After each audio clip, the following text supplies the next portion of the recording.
Le régime iranien vit officiellement dans une réalité parallèle. Malgré la perte de leurs principaux dirigeants et l'anéantissement total de leur armée, Téhéran vient de publier une liste de revendications délirantes pour mettre fin à cette guerre, ordonnant aux États-Unis de leur verser des milliards en réparation et d'abandonner complètement le Moyen-Orient. Sans surprise, Washington a déjà rejeté cet accord. Les États-Unis ont riposté avec un ultimatum dévastateur en 6 points, exigeant la destruction totale du programme nucléaire iranien. Voici les détails. Voici les revendications iraniennes. Garantir de ne jamais répéter la guerre.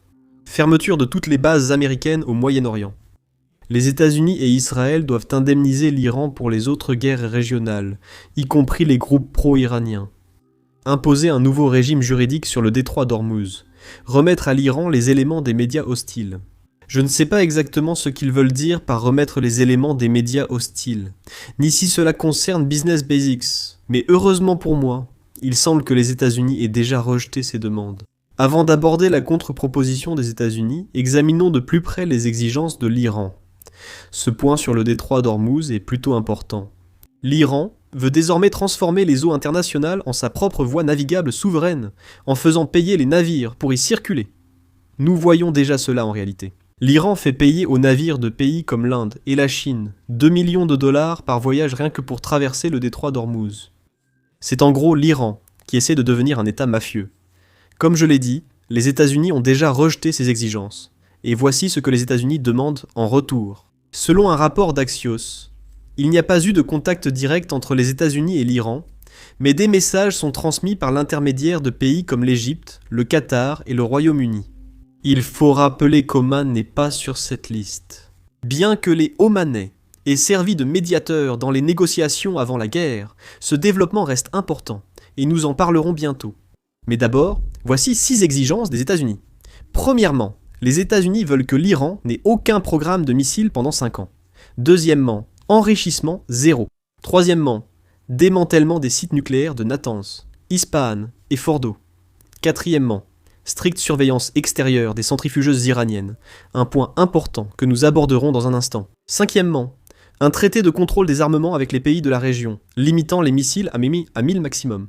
Sixièmement, aucun financement pour des groupes comme le Hezbollah, les Houthis et le Hamas.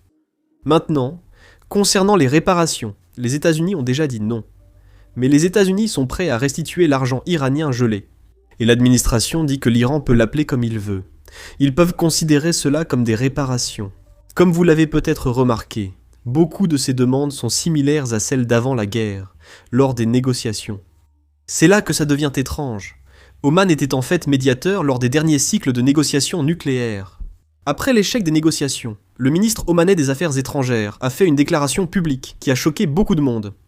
Il a dit que l'Iran avait accepté beaucoup des exigences de la liste américaine. Donc il ne comprenait pas pourquoi les États-Unis avaient en fait lancé cette guerre.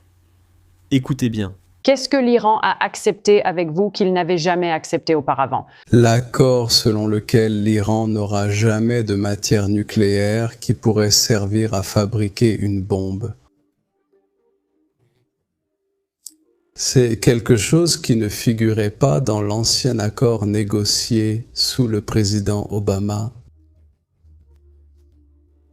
Parce que maintenant, nous parlons d'un stock nul.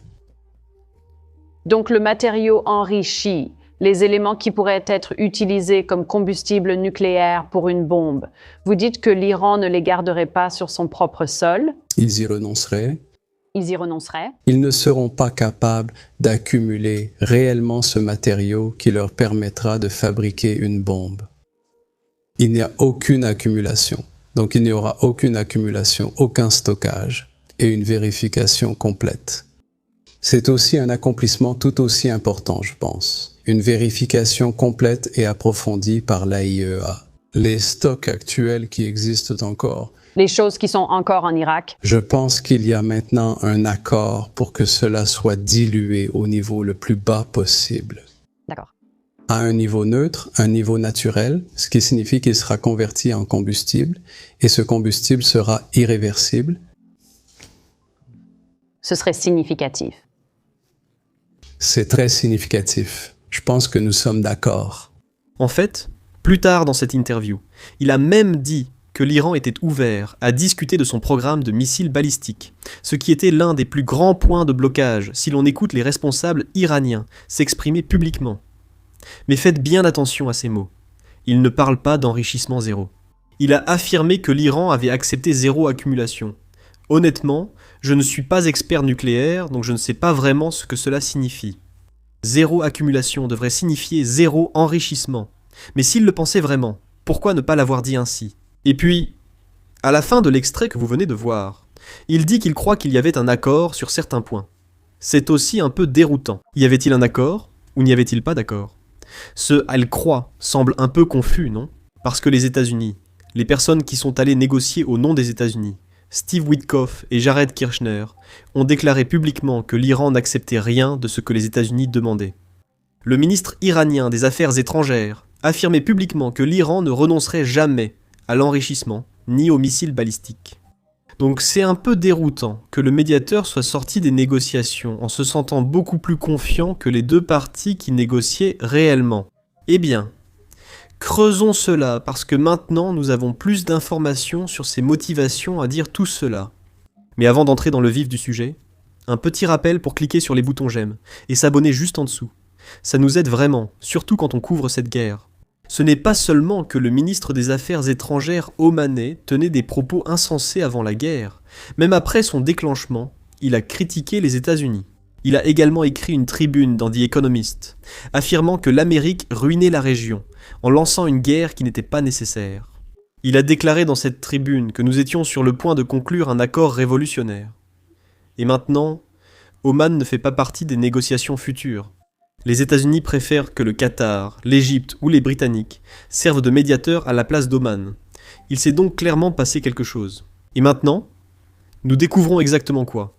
Cela vient ni plus ni moins que du programme nucléaire des Nations Unies. Le chef de cette agence est Rafael Grossi, un Argentin dont le travail consiste à inspecter les pays ayant signé le traité TNP, le traité de non-prolifération.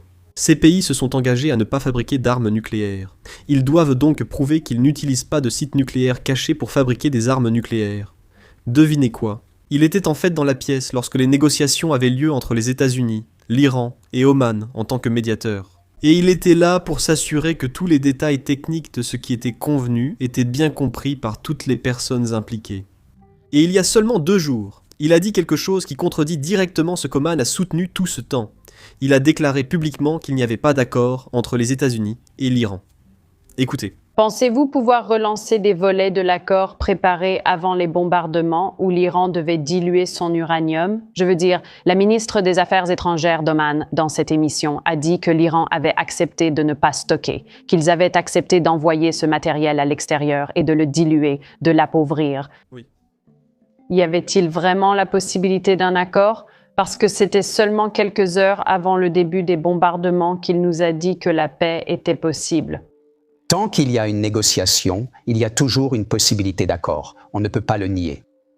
Mais vous croyez vraiment que l'Iran proposait une véritable option ? Il y a eu une discussion, mais il n'y a pas eu d'accord. Aucun accord ce vendredi quand les bombardements ont débuté. Le ministre omanais des Affaires étrangères a demandé 90 jours de plus. Un véritable accord allait-il avoir lieu ? Peut-être que je pense que je loue ses efforts. Je le respecte énormément. Je pense qu'il faisait vraiment beaucoup d'efforts. Et nous avons eu de longues discussions. Il m'a invité, bien sûr, avec les 2 belligérants d'aujourd'hui. Donc nous avions des discussions très franches et très profondes. On ne peut donc pas nier la noblesse de l'effort de quelqu'un qui essaie d'empêcher une guerre. Et j'applaudis cela en tant que diplomate. Maintenant, il est très diplomate et neutre. Il n'a pas dit que le ministre omanais des Affaires étrangères mentait. Il a dit que tout ce qu'il avait entendu, c'était des discussions. Personne n'a accepté quoi que ce soit. Je veux donner du contexte sur cette personne, car beaucoup diront qu'il est pro-américain, et qu'il soutient donc la version américaine de l'histoire. Mais Rafael Grossi travaille dans la diplomatie nucléaire depuis 40 ans, il n'est pas américain, il est argentin. En fait, il a été critiqué par les États-Unis, par l'Iran, par la Russie, par la Chine, par tout le monde. Tous ceux que vous imaginez ne l'apprécient pas, car il reste neutre et ne prend jamais parti. Et en plus de cela, malgré les critiques des pays en 2023 lorsqu'il a été reconduit, il l'a été à l'unanimité. Autrement dit, des pays comme la Russie et la Chine, peu favorables aux États-Unis, l'ont soutenu car il faisait du bon travail. Ils le voient tous comme une figure neutre tentant d'empêcher la prolifération nucléaire. C'est pourquoi, après avoir entendu le chef de l'énergie de l'ONU dire en gros qu'il n'y avait pas d'accord, pour moi, ce qu'Oman disait n'a pas de sens. De toute évidence, l'Iran ne voulait ni abandonner ses ambitions nucléaires, ni cesser l'enrichissement. Pour moi, il n'est donc pas logique qu'Oman le défende. Et cela malgré le fait que l'Iran a en réalité bombardé Oman depuis le début de cette guerre. Donc oui, cela n'a pas de sens pour moi. Si vous comprenez mieux la politique du Moyen-Orient que moi, expliquez-le dans les commentaires. Mais Oman est maintenant exclu des négociations à cause des actions qu'ils ont eux-mêmes commises. À vous d'en tirer vos propres conclusions. Maintenant, voici la partie la plus intéressante. Raphaël Grossi a aussi déclaré une chose essentielle.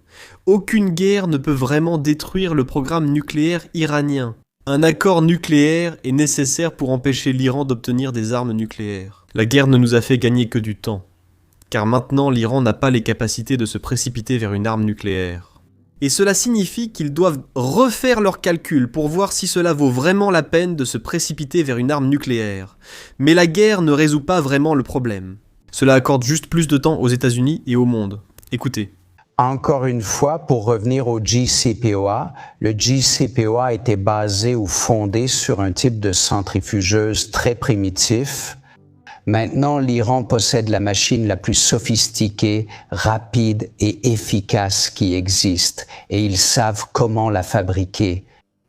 Et en plus de cela, il peut y avoir des endroits qui ne sont pas des sites nucléaires.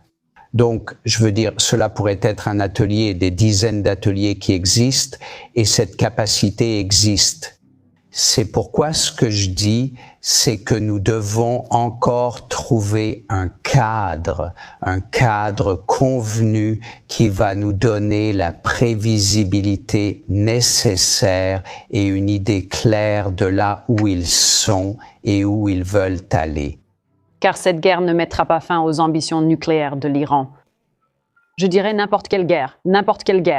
À moins qu'il ne s'agisse d'une guerre nucléaire et que vous visiez une destruction d'une manière inimaginable, ce qui, nous l'espérons bien sûr, ne sera jamais le cas. Je vais tenter d'expliquer simplement le point sur les centrifugeuses qu'il a soulevé. Petite précision, je ne suis pas un expert en nucléaire. Donc, si je fais des erreurs, et si vous êtes quelqu'un qui en sait plus, n'hésitez pas à laisser un commentaire ci-dessous. Les centrifugeuses sont des machines qui enrichissent l'uranium. Et une fois que vous avez enrichi l'uranium à un certain niveau, 90%, vous pouvez l'utiliser pour fabriquer une bombe nucléaire. Maintenant, le point important à retenir ici, c'est que l'Iran possède aujourd'hui des centrifugeuses beaucoup plus avancées que celles qu'il avait en 2015 lors de l'accord nucléaire entre les États-Unis et l'Iran. Plus important, il possède ces centrifugeuses avancées et savait les fabriquer. Cette connaissance ne peut être effacée par des bombardements, comme vous l'avez entendu dans l'extrait. Ce n'est pas seulement quelques personnes qui le savent, c'est largement répandu dans leur communauté scientifique, ce qui signifie que nous devons toujours en tenir compte. Bien sûr, cela ne veut pas dire que nous avons dépassé un point de non-retour, comme certains essaient de le faire croire sur les réseaux sociaux. Parce que même avec les connaissances, construire des milliers de centrifugeuses et enrichir l'uranium du niveau naturel à 90% prend du temps. Peut-être 1 an, peut-être même plus. Donc, l'Iran peut toujours essayer d'obtenir une arme nucléaire à l'avenir, mais maintenant, cela va lui prendre beaucoup plus de temps que ce que cela lui aurait pris avant cette guerre. Maintenant, voici la vraie carte Trump de l'Iran, sans jeu de mots. Ils ont ces 400 kg, environ 900 livres d'uranium enrichis à 60%. La plupart se trouvent à Ispahan, enterrés sous terre. Maintenant, même si ce n'est pas vraiment entre les mains de l'Iran en ce moment, c'est quand même très important. C'est parce que passer de 60% à 90% d'enrichissement est un saut beaucoup plus court que de partir de zéro. Cela prend moins de temps et nécessite moins d'équipement, ce qui signifie aussi moins de temps, car l'Iran doit fabriquer l'équipement. Comme ils ont déjà de l'uranium enrichi à 60%, ils n'ont pas besoin de fabriquer autant d'équipements. J'espère que vous comprenez. Cela signifie que tout accord signé à l'avenir avec l'Iran doit aborder cette réserve, car sans cela, l'accord ne veut pratiquement rien dire. Comme nous l'avons vu au début de la vidéo, la diplomatie a en quelque sorte commencé parce que les deux parties présentent leurs exigences. Mais encore une fois, comme vous l'avez vu avec les exigences, les deux parties sont encore très très loin de parvenir à un accord, car personne n'a vraiment fait de concession dans les négociations par rapport au début de cette guerre.